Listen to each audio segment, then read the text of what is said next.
Hi friends, bakery style butter cream cake வீட்டிலேயே ஒரு home பேக்கராக எப்படி செய்யலான்னு இந்த வீடியோவில் நான் ஷேர் பண்ணியிருக்கேங்க.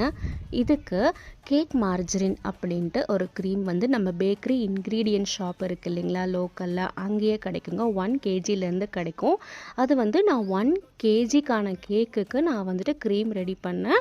200 grams ஆஃப் கேக் மார்ஜரினோட 200 grams ஆஃப் பவுடர்ட் சுகர் எடுத்துகிட்டு இந்த மாதிரி 1 ஸ்பீட்லேயே ஒரு 10 to 15 மினிட்ஸ் நல்லா பீட் பண்ணிக்கிட்டேங்க.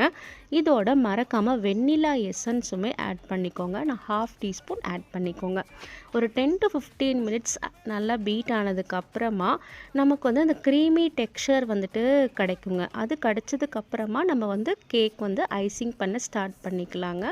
சைடில் அப்பப்போ ஸ்க்ராப் பண்ணி நீங்கள் பீட் பண்ணிக்கோங்க. இந்த க்ரீம் கொஞ்சம் ஒட்டுங்க, அதை பார்த்துக்கோங்க.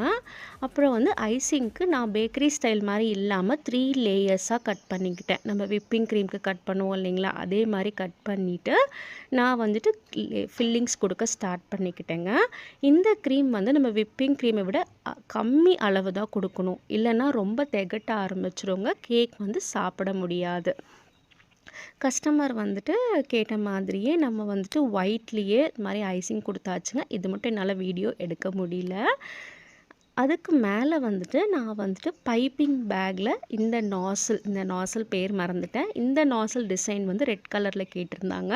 அவங்க கேட்ட மாதிரியே டிசைனும் பண்ணிவிட்டு ரைட்டிங்ஸும் அவங்க சொன்ன மாதிரியே முடிச்சுட்டு நம்ம டெலிவர் பண்ணியாச்சுங்க. கேக்கோட அவுட்புட் ரொம்பவே நீட்டாக வந்துருந்துச்சு.